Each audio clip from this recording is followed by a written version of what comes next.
آج کی اس ویڈیو میں ہم بیان کریں گے کہ بابری مسجد کو کس نے بنایا تھا۔ کیا واقعی یہ مسجد رام جنم بھومی کو مسمار کر کے بنائی گئی تھی؟ اس میں کب اور کیسے مورتیاں رکھی گئیں؟ یہ مسجد مندر کی سیاست سے کس نے فائدہ اٹھایا اور کس نے نقصان اور خسارہ؟ کون ظالم بنا اور کون مظلوم؟ ان سارے سوالوں کے جواب آج کی اس ویڈیو میں آپ کو ملیں گے۔ آپ سے ریکویسٹ ہے کہ چینل کو سبسکرائب کریں، اپنی رائے کا اظہار کمنٹ سیکشن میں ضرور کریں۔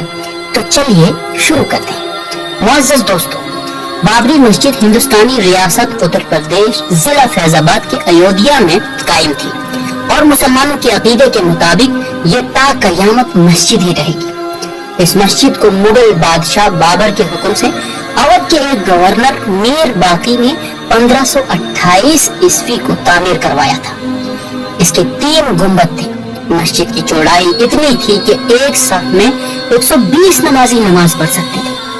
چھت کے حصے میں 3 صفیں اور مسجد کے صحن میں 4 صفیں لگتے تھے۔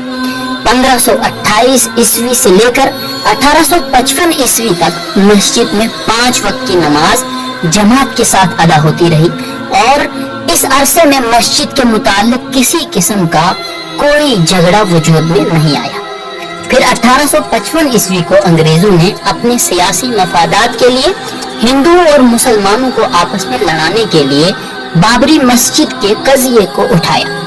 انہوں نے ایک نجومی کو تیار کیا اور اس کے ہاتھ میں ایک نقشہ تھما دیا۔ اس نجومی نے نقشے کی مدد سے یہ بتایا کہ مشرق کی جانب مسجد کے صحن میں لگ کر جو دیوار ہے وہاں پر رام چندر کی پیدائش ہوئی، اور بائیں جانب مسجد کے صحن سے لگ کر جو دیوار ہے وہ سیتا کی رسوئی تھی، یعنی کچن۔ نجومی کی اس بات کو لوگوں نے خاطر خواہ نہیں لیا اور خود اس وقت کے ہندوؤں اور ان کے پنڈتوں نے نجومی کی اس بات سے صاف انکار کر دیا، لیکن جھگڑے کا بیج انگریزوں نے بو دیا تھا۔ اس نجومی نے اپنے ساتھ کچھ اور لوگوں کو ملا لیا اور ان من گڑت باتوں کو اور زیادہ ہوا دیتا رہا۔ انگریز بھی ہندوؤں کو بھڑکاتے اور آگ پر تیل چھڑکنے کا کام کرتے رہے۔ بالآخر یہ مسئلہ سنجیدگی اختیار کر گیا اور مسلمانوں اور ہندوؤں کے درمیان خون ریز جھڑپیں ہوئی جن میں مسلمانوں کا قتل عام کیا گیا۔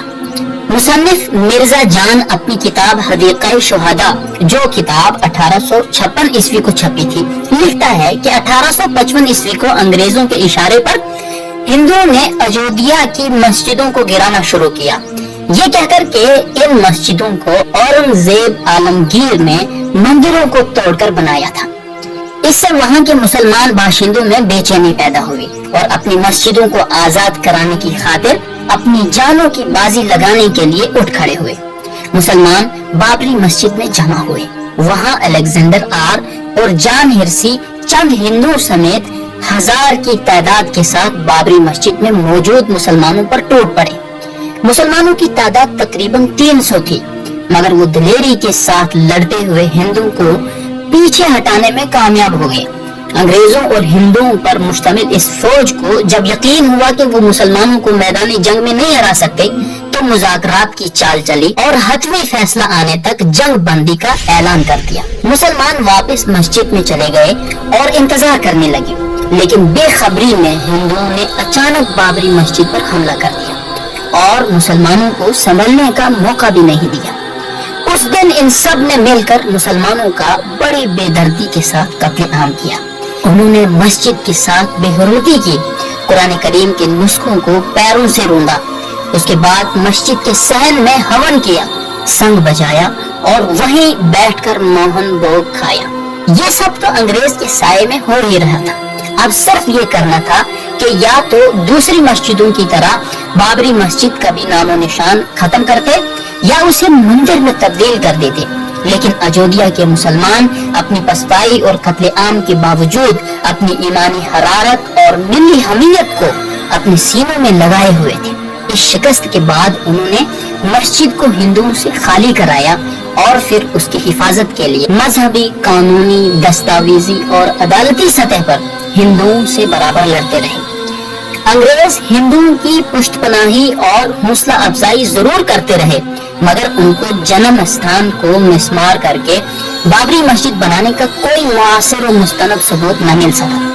جب انگریز پوری طرح ہندوستان پر قابض ہوئے تو ان کے دور حکومت میں ہندو بابری مسجد میں گھس آتے، وہاں مورتی بھی رکھ لیتے، پوجا پاٹ بھی کر لیتے، مگر ان کے خلاف عدالتی کارروائی کی جاتی تو انہیں شکست کا سامنا کرنا پڑتا۔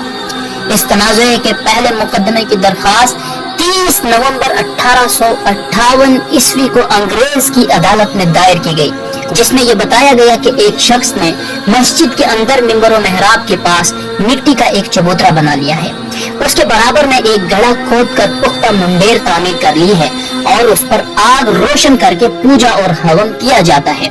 مسجد میں کوئلے سے رام رام لکھ دیا گیا ہے۔ پھر اسی درخواست میں یہ بات بھی یاد دلائی گئی کہ مسجد کے بغل میں جنم استھان سینکڑوں برس سے خالی پڑا تھا اور وہیں آ کر بیداغی پوجا کیا کرتے تھے، لیکن بیداغیوں نے تھانے دار کی سازش سے وہاں پر ایک چبوترا بنا لیا تھا۔ ڈپٹی کمشنر نے اس سلسلے میں تھانے دار کو معطل کر کے بیراگیوں پر جرمانہ کیا اور محراب میں رکھی چیزوں کو باہر نکالا گیا، مگر باہر جو چبوترا بنایا گیا تھا اسے توڑا نہیں گیا بلکہ ایسے ہی رہنے دیا گیا، جس کے بعد اس کو بیراگیوں نے اور بڑھا لیا۔ اس سے ظاہر ہوتا ہے کہ جنم استھان مسجد کے باہر تھا، اندر نہیں تھا۔ پھر 1885 عیسوی کے مقدمے کے فیصلے کے بعد بھی بابری مسجد پہلے کی طرح مسلمانوں کے قبضے میں رہی اور وہاں 5 وقت کی نمازیں اور جمعہ کی نماز بھی ہوتی رہی۔ 1920 عیسوی کے بعد کچھ سال ایسے گزرے کہ ہندو مسلمان میں تحریک خلافت اور نان کو آپریشن کی بدولت میل ملاپ ہو گیا۔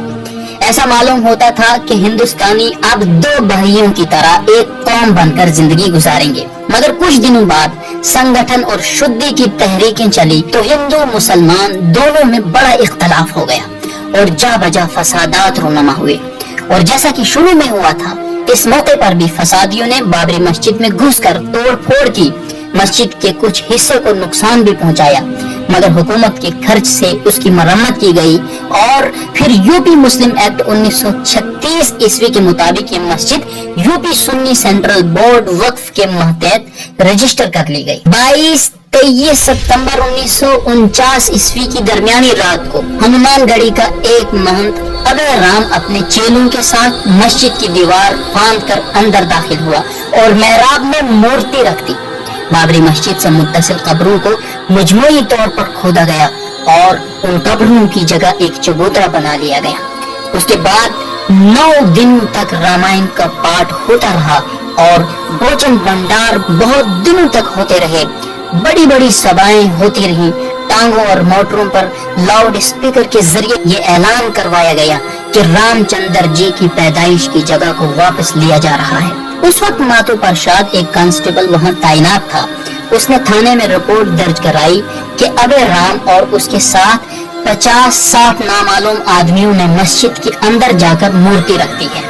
اس رپورٹ پر فیض آباد کے سٹی مجسٹریٹ نے مسجد کو سرکار کے قبضے میں لیتے ہوئے دفعہ 145 کے تحت پہلی بار مسجد میں تالا لگا دیا۔ فریقین کے نام نوٹس جاری کر دی کہ اپنے اپنے دعوے کے سلسلے میں ثبوت پیش کریں۔ یہ نوٹس 16 جنوری 1950 عیسوی کو جاری ہوا۔ اس کے ساتھ سٹی مجسٹریٹ نے جائے وقوع پر فیض آباد میونسپل کارپوریشن کے چیئرمین کو ریسیور مقرر کر دیا، جس کی یہ ذمہ داری تھی کہ وہ اس بات کو یقینی بنائے کہ وہاں پر نہ پوجا ہو اور نہ ہی نماز پڑھی جائے۔ اس سلسلے میں مہاتما گاندھی کے ساتھ رہنے والے شری اکشے کمار برہمچاری اپنے اس خط میں لکھتے ہیں جو انہوں نے اس وقت کے یوپی کے ہوم منسٹر لال بہادر شاستری کو لکھا تھا کہ دفعہ 144 کے باوجود سرکاری اجازت کے بغیر ہندوؤں کے بڑے بڑے جلوس نکلتے رہے، جلسے ہوتے رہے، بابری مسجد میں پوجا پاٹ جاری رہی۔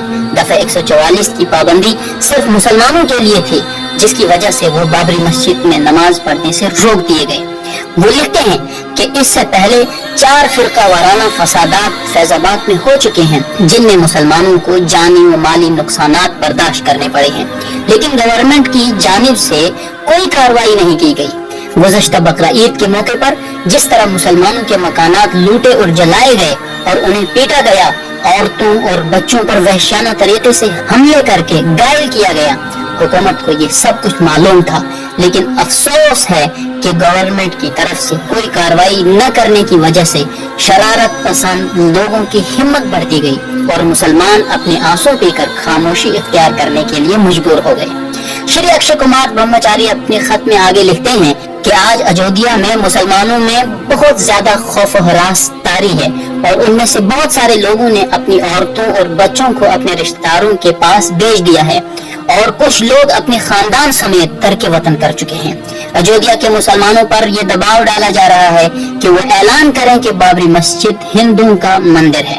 1 جون 1950 عیسوی کو بابری مسجد کیس کے سلسلے میں فیض آباد کے ایس پی کرپال سنگھ نے اپنا جواب داخل کرایا، جس میں انہوں نے کورٹ کو صاف لفظوں میں بتایا کہ یہ زمانہ قدیم سے بابری مسجد ہے اور اس میں ہمیشہ سے مسلمان نماز پڑھتے آئے ہیں، ہندوؤں کا اس سے کوئی واسطہ اور سروکار نہیں ہے۔ 24 اپریل 1950 عیسوی کو فیض آباد کے deputy commissioner J N Ugra نے فیض آباد کی سول جج کی عدالت میں ایک حلف نامہ داخل کیا، جس میں انہوں نے بہت ساری چیزوں سے پردہ اٹھانے کے بعد بتایا کہ یہ ہمیشہ سے مسجد رہی ہے، یہاں پر مندر کبھی تھا ہی نہیں۔ لیکن فاضل جج نے ان سرکاری بیانات کو نظر انداز کر دیا اور اپنے فیصلے میں یہ ظاہر کیا کہ اس مسجد میں پوجا ہوتی رہی ہے، اس لیے کہ وہاں مورتیاں موجود ہیں۔